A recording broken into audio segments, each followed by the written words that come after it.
നമസ്കാരം. ഇന്നത്തെ നമ്മുടെ ഈ ഒരു ചർച്ചയിലേക്ക് എല്ലാവർക്കും സ്വാഗതം. നമ്മൾ ഇന്ന് സംസാരിക്കാൻ പോകുന്നത് കഴിവ് എന്ന വിഷയത്തെക്കുറിച്ചാണ്. എന്താണ് ഈ കഴിവ്? എങ്ങനെയാണ് അത് നമ്മുടെ ജീവിതത്തിൽ പ്രയോജനപ്പെടുന്നത്? അതെ, ഇതിൽ തന്നെ വളരെ പ്രധാനപ്പെട്ട ഒരു ഘടകമായ ആദരവ് എന്നതിനെക്കുറിച്ചും നമ്മൾ ഇന്ന് ആഴത്തിൽ സംസാരിക്കും. ശരിയാണ്. നമ്മുടെ കയ്യിൽ ഇപ്പൊ കുറച്ച് വിവരങ്ങളുണ്ട്. ഈ കഴിവ് എന്താണെന്ന് വിശദീകരിക്കുന്ന ചില കാര്യങ്ങൾ, അതോടൊപ്പം യോഗ ജീവിതത്തിന്റെ എ മുതൽ സെഡ് വരെ എന്നൊരു ചട്ടക്കൂടിനെ കുറിച്ചും പറയുന്നുണ്ട്. അതിൽ തന്നെ ഈ ആദരവ് എന്ന ഭാഗത്തിന് പ്രാധാന്യം കൊടുത്തുകൊണ്ടാണ് നമ്മൾ ഇന്ന് സംസാരിക്കുന്നത്. അപ്പോ നമ്മുടെ ലക്ഷ്യം എന്താണ്? ഈ കഴിവ് എന്ന വാക്കിന്റെ യഥാർത്ഥ അർത്ഥം മനസ്സിലാക്കണം, അല്ലേ? അതെ. ഒപ്പം ഈ ആദരവ് വളർത്തിയെടുക്കുന്നത് ഇതിൽ എത്രത്തോളം പ്രധാനമാണെന്നും നമുക്ക് കണ്ടെത്തണം. അപ്പൊ തുടങ്ങാം. അപ്പോ എന്താണ് ഈ കഴിവ്? നമ്മുടെ കയ്യിലുള്ള സോഴ്സസ് പറയുന്നത് ഇതൊരു ശക്തിയാണ്. ജീവിതത്തിലെ പ്രശ്നങ്ങൾ കണ്ടെത്താനും നമ്മുടെ കഴിവ് ഉപയോഗിച്ച് അത് പരിഹരിക്കാനും, എന്നിട്ട് അതിൽ നിന്ന് കിട്ടുന്ന അനുഭവങ്ങളില്ലേ, അത് സമൂഹവുമായിട്ട് പങ്കുവെക്കാനുമുള്ള ഒരു കഴിവ്, ഒരു ശക്തി. ശരിയാണ്. ജീവിതത്തെ ഭംഗിയായിട്ട് മുന്നോട്ട് കൊണ്ടുപോകാൻ സഹായിക്കുന്ന ഒന്ന്. ഇതിൽ പല ഘടകങ്ങൾ ചേരുന്നുണ്ടെന്ന് പറയുന്നു. അറിവ്, അതായത് നോളജ്. അതെ. പിന്നെ പ്രവർത്തനം, ആക്ഷൻ, ഉണർവ്, സീൽ, ഉൾക്കാഴ്ച, ഇൻസൈറ്റ്, സാങ്കേതിക വിദ്യ, വെർച്വൽ, അവസാനം ആനന്ദം, എൻജോയബിൾ. ഇതെല്ലാം ചേർന്നതാണോ കഴിവ്? തീർച്ചയായും. ഈ ഘടകങ്ങൾ ഒറ്റയ്ക്ക് നിൽക്കുന്നവയല്ല, ഇവയെല്ലാം പരസ്പരം ബന്ധപ്പെട്ടിരിക്കുന്നു. നോക്കൂ, അറിവ് നമ്മെ ഒരു ഉൾക്കാഴ്ചയിലേക്ക് നയിക്കും, അല്ലേ? ശരിയാണ്. ആ ഉൾക്കാഴ്ച കിട്ടുമ്പോഴാണ് നമ്മൾക്കൊരു ഉണർവ് വരുന്നത്. എന്തെങ്കിലും ചെയ്യണമെന്നൊരു തോന്നൽ, ഒരു ഉന്മേഷം. ആ പ്രവർത്തനത്തിന് ഇന്നത്തെ കാലത്ത് സാങ്കേതിക വിദ്യയുടെ ഒരു സഹായം കൂടി വേണം. അത് വളരെ പ്രധാനമാണല്ലോ ഇപ്പോൾ. അതെ.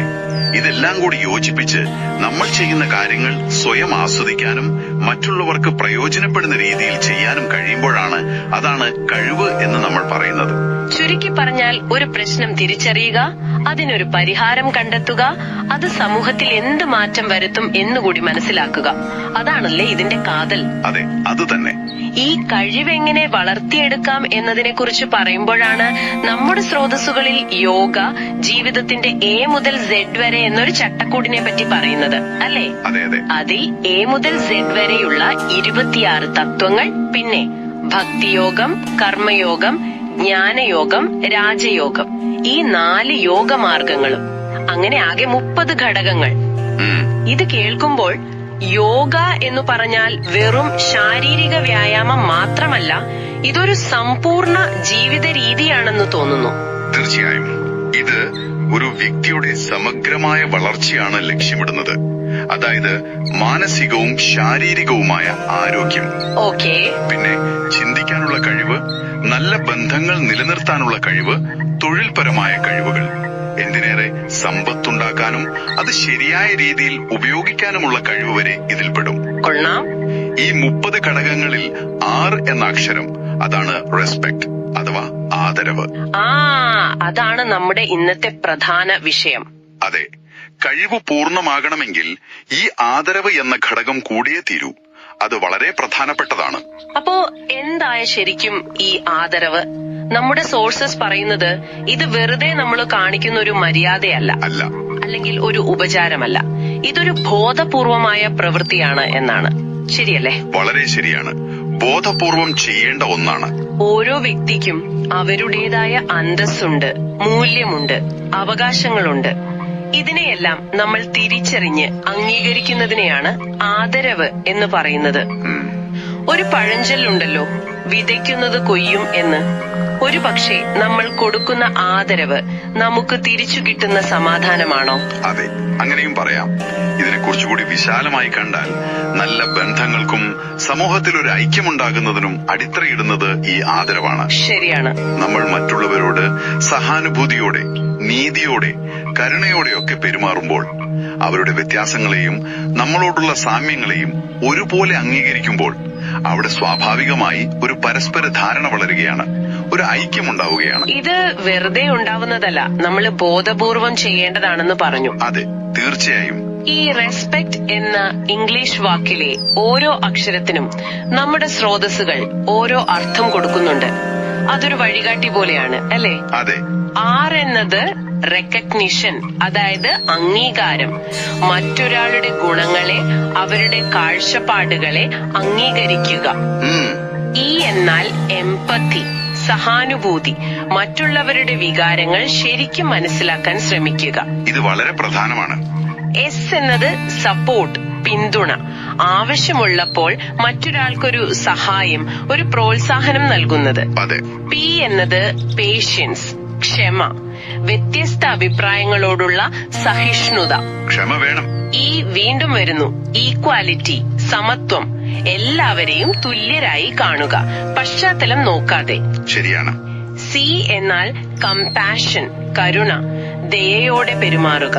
അവസാനമായി ടി, ട്രൂത്ത്ഫുൾനെസ്, സത്യസന്ധത. നമ്മുടെ എല്ലാ ഇടപെടലുകളിലും സത്യസന്ധത പുലർത്തുക. ഈ പറഞ്ഞ ഓരോന്നും നമുക്ക് നിത്യജീവിതത്തിൽ എങ്ങനെ പ്രാവർത്തികമാക്കാമെന്ന് നോക്കാം. കുറച്ച് ഉദാഹരണങ്ങൾ നോക്കിയാലോ? അത് നന്നായിരിക്കും. ഇപ്പോ അംഗീകാരം എന്ന് പറഞ്ഞാല്, ഒരു മീറ്റിംഗില് നമ്മുടെ കീഴിലുള്ള ഒരാള്, ഒരു ജൂനിയർ ഒരു ആശയം പറയുന്നു. അപ്പോ നമ്മളത് ഇടയ്ക്ക് കയറി തടസ്സപ്പെടുത്താതെ മുഴുവൻ കേൾക്കുക. എന്നിട്ട് അത് നല്ല ആശയമാണല്ലോ എന്ന് പറയുക. അത് അവർക്ക് കിട്ടുന്ന വലിയൊരു അംഗീകാരമാണ്. ശരിയാണ്. ആ ഒരു വാക്ക് മതി അവർക്ക്. ഇനി സഹാനുഭൂതിയാണെങ്കിലോ, ഒരു സുഹൃത്ത് വളരെ വിഷമിച്ചിരിക്കുകയാണ്. നമ്മൾ പോയിട്ട് ഉപദേശങ്ങളുടെ ഒരു ഭാണ്ഡം അഴിക്കുന്നതിന് പകരം, സാരമില്ല, എന്ത് പറ്റിയാലും ഞാൻ കൂടെയുണ്ട് എന്ന് പറഞ്ഞ് അവരെ കേൾക്കുക, അല്ലേ? അതെ, അവരുടെ വികാരം മനസ്സിലാക്കുന്നു എന്നവരെ ബോധ്യപ്പെടുത്തുക. അതുപോലെ പിന്തുണ, സപ്പോർട്ട്.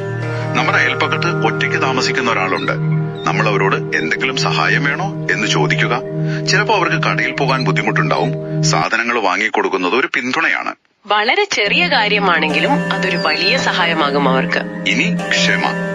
നമ്മൾ വണ്ടി ഓടിച്ചു പോകുമ്പോൾ പ്രായമായ ഒരാൾ പതുക്കെ റോഡ് മുറിച്ച് കടക്കുന്നു.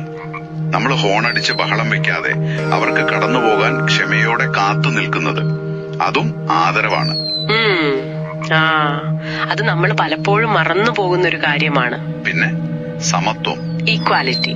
നമ്മളൊരു ഹോട്ടലിൽ കയറിയാൽ അവിടുത്തെ മാനേജറോടും വെയിറ്ററോടും എന്തിന് ക്ലീൻ ചെയ്യുന്ന ആളോടും ഒരേ ബഹുമാനത്തോടെ പെരുമാറുക. താങ്ക് യു എന്ന് പറയുക. അതെ, അവരുടെ ജോലിയോ പദവിയോ നോക്കാതെ എല്ലാവരും മനുഷ്യരാണെന്നുള്ളൊരു ചിന്ത. അത് തന്നെ. ഇനി കരുണ, കമ്പാഷൻ. വഴിയിൽ ഭിക്ഷയാചിക്കുന്ന ഒരാളെ കണ്ടാൽ പൈസ കൊടുക്കുന്നതിനൊപ്പം ഒരു നേരത്തെ ആഹാരം കൂടി വാങ്ങി നൽകാൻ തോന്നുന്നത്, അതാണ് കരുണ. വെറും പൈസ കൊടുക്കുന്നതിനേക്കാൾ അർത്ഥവത്താണത്. അവസാനമായി സത്യസന്ധത, ട്രൂത്ത്ഫുൾനെസ്. നമ്മുടെ ഒരു സുഹൃത്ത് ഒരു തെറ്റ് ചെയ്തു. നമ്മളത് കുറ്റപ്പെടുത്തുന്ന രീതിയിലല്ലാതെ സ്നേഹത്തോടെ, നീ ചെയ്തത് ശരിയായില്ല, പക്ഷെ നമുക്കിത് ഒരുമിച്ച് ശരിയാക്കാം എന്ന് സത്യസന്ധമായി പറയുക. അത് വിശ്വാസം കൂട്ടും. സത്യം പറയുന്നത് ഇതിലെല്ലാം ഉണ്ട്.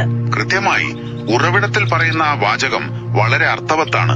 നിന്നെ പോലെ മറ്റുള്ളവരെയും കാണുക, അതാണ് ആദരവ്. അപ്പോ നമ്മൾ ആദ്യം സംസാരിച്ച കഴിവ് എന്ന ആ വലിയ ആശയത്തിലേക്ക് വരുമ്പോൾ, അറിവ്, പ്രവൃത്തി, ഉൾക്കാഴ്ച, ഇതെല്ലാം അതിന്റെ ഭാഗമാണ്. എന്നാൽ അതിനെയെല്ലാം ചേർത്തു നിർത്തുന്ന, അതിനൊരു മാനുഷിക മുഖം നൽകുന്ന ഒരു അടിസ്ഥാന ഘടകം ഈ ബോധപൂർവമായ ആദരവാണെന്ന് പറയാം, അല്ലേ? തീർച്ചയായും. കഴിവ് നേടുന്നതോടൊപ്പം നമ്മൾ ഈ ആദരവ് എന്ന മൂല്യം കൂടി വളർത്തിയെടുക്കാൻ ബോധപൂർവം ശ്രമിക്കണം. അത് വെറുതെ വാക്കുകളിൽ ഒതുങ്ങാതെ നമ്മുടെ ഓരോ പ്രവൃത്തിയിലും അത് കാണണം. ശരിയാണ്. അപ്പൊ കേൾക്കുന്നവർക്കായി ഒരു ചെറിയ ചിന്ത പങ്കുവെച്ചുകൊണ്ട് നമുക്ക് അവസാനിപ്പിക്കാം. നിങ്ങളുടെ ചുറ്റുമുള്ള ആളുകളുടെ കഴിവുകളെ നിങ്ങൾ എത്രത്തോളം തിരിച്ചറിയുകയും ആദരിക്കുകയും ചെയ്യുന്നുണ്ട്? ആ അംഗീകാരവും ആദരവും ഒരുപക്ഷെ നിങ്ങളുടെ സ്വന്തം കഴിവ് വളർത്താൻ എങ്ങനെയായിരിക്കും സഹായിക്കുക? ഒന്ന് ചിന്തിച്ചു നോക്കൂ.